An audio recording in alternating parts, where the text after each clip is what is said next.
Do not trust here. Let's break down this huge development, this announcement. What is the announcement? You have the 2025 Trump tax cuts. He announced it. So we're going to break it down in this video.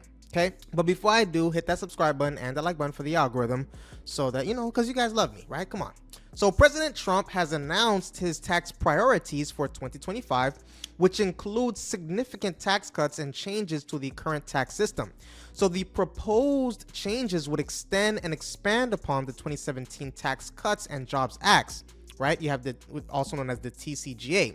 So the key elements of Trump's announced tax priorities include extending the expiring provisions of the 2017 TCJA, eliminating taxes on tips, overtime pay, and social security benefits, expanding the state and local tax, right, also known as the SALT, state and local tax deduction, right, enacting tax breaks for goods made in America, eliminating tax breaks for carried interest and stadium owners, reducing the corporate income tax rate from 21% to 20%, with a 15% rate for companies manufacturing in the US.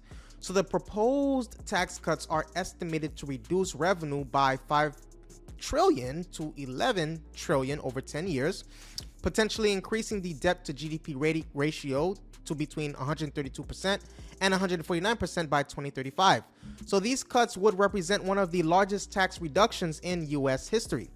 So to fund these tax cuts, Republican lawmakers have proposed various measures, including implementing a 10% across the board import tariff, eliminating or capping the mortgage interest deduction, removing the deductibility of student loan interest, cutting federal spending on social safety net programs like Medicaid and food stamps. So it's important to note that these proposals are still under consideration and may change as they move through the legislative process. The implementation of these tax cuts would likely require using the budget reconciliation process due to the narrow Republican majority in the Senate, Trump's proposed tax cuts would significantly increase the national debt. The tax priorities outlined by Trump are estimated, 5 trillion to 11.2 trillion. So I don't know how that would, wow. I don't know. Let me know what you think in the comment section below. So, there's also annual net interest payments that could reach record highs, risking a serious debt spiral. Now, Trump's proposed tax plan includes several potential benefits for small businesses, okay? Now, there are key ones, right? There's the extension of the 20% qualified business income deduction for pass-through entities and proprietors. This deduction, if made permanent, could create 1 million new jobs and generate 150 billion in economic growth.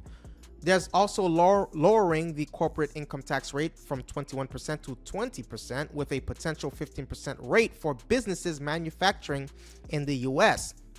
This reduction could improve cash flow and increase competitiveness for small businesses.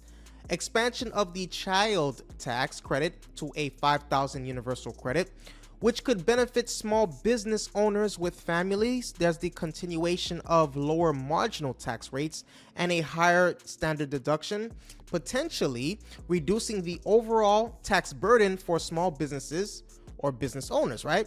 Now, there's also the maintaining, the increased lifetime estate tax exemption, which could help family-owned businesses with succession planning.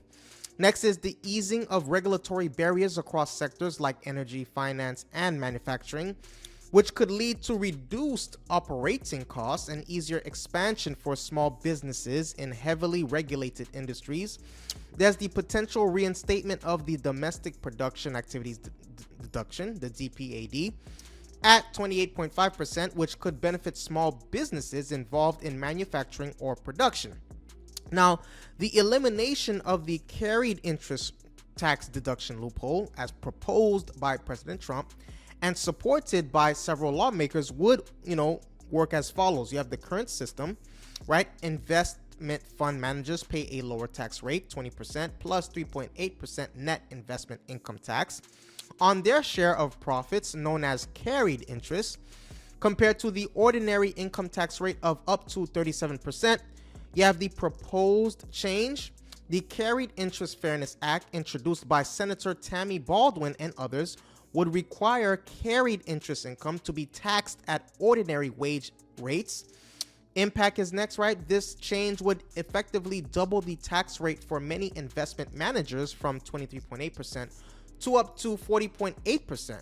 Now, the implementation, the loophole would be closed by treating carried interest as ordinary income rather than capital gains for tax purposes. Now, in terms of revenue generation, eliminating this loophole is estimated to raise $6.5 billion in revenue over 10 years, according to the Treasury proposal.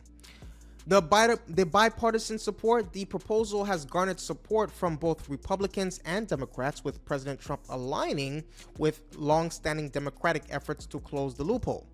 There's industry opposition. The American Investment Council and other Wall Street groups are pushing back against the proposal, arguing that it supports jobs, small businesses, and local economies. So that's what I have for you today. Hit that subscribe button and the like button if you gained value and you got what you came here for in this video. If you got what you came here for in this video, hit that subscribe button, hit the like button. See you in the next video. Also, let me know your opinion in the comment section below.